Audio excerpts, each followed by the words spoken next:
কথায় আছে এক তেল আসান বড়ি তারপর আবার ঢোলের বাড়ি। তো আমার হাজব্যান্ড বলছে যে ঠান্ডাটা অনেক পড়ছে আমাকে না পিঠা খেতে ইচ্ছা করছে। তা আমি তো এক তেল আসান বড়ির পিঠা বানানোর জন্য প্রস্তুত।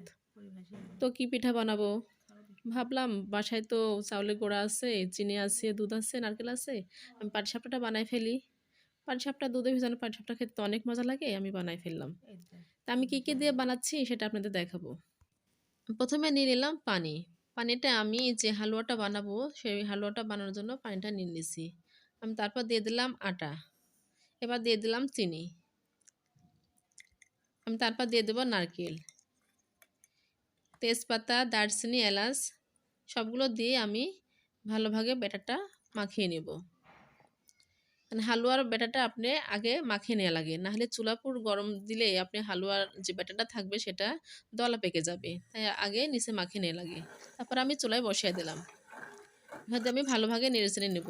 দেখেন আমার হালুয়াটা প্রায় হয়ে আসছে, কতটা সুন্দর হালুয়া হয়েছে। এবার আমি চলে আসবো পাটিসাপটা বানানোর জন্য যে ব্যাটারটা করতে হবে সেটা। আমি আগে পানিটা নিয়ে নিলাম, তারপরে চাউলের গুঁড়াটা দিয়ে দিচ্ছি। চাউলের গুঁড়াটা দিয়ে আমি দিয়ে দেবো একটু পরিমাণ ময়দা। ময়দাটা দিলে যে পিঠাটা বানাবো আমি পাটিসাপটা সেটা ভেঙে যাবে না বা ফেটে যাবে না, অনেক সুন্দর হবে এবং নরম তুলতলা হবে। দিয়ে আমি ব্যাটারটা বানানো হয়ে গেছে, এবার আমি চুলায় বসিয়ে দিলাম। থালিটা দিয়ে আমি পিঠাটা দিয়ে দিলাম।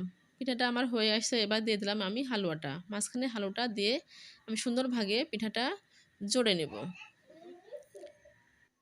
পাটিসাপটার শেপে আমি সুন্দরভাবে জড়ে নেব। দেখেন পিঠা একটা হয়ে গেছে, আমি আবার একই ভাগে আরেকটা পিঠা দিয়ে দিছি, বানিয়ে নিচ্ছি।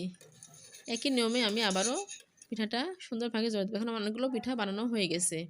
ঠিক একই ভাগে আপনারা পরপর পিঠাগুলো বানিয়ে নেবেন।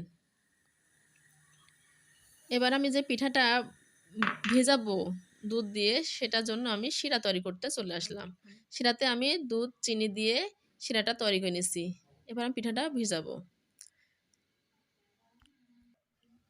পিঠাতে আমি শিরাটা ঢেলে দিচ্ছি। দেখেন কতটা সুন্দর, কতটা মজার হয়েছে। ঠিক এভাবে বানিয়ে খাবেন, অনেক টেস্টি, অনেক ভালো লাগবে। খেতে দারুণ মজা, প্রতিটা কামড়ে মনে হবে হালুয়া আসছে। এতটা টেস্টি, না বানায় খাইলে আপনারা বুঝবেন না কতটা টেস্ট লাগে। তো বন্ধুরা, আমার ভিডিওটি ভালো লাগলে বেশি বেশি করে লাইক, কমেন্ট, শেয়ার এবং সাবস্ক্রাইব করে দেবেন। সবাইকে ধন্যবাদ। আল্লাহ হাফেজ।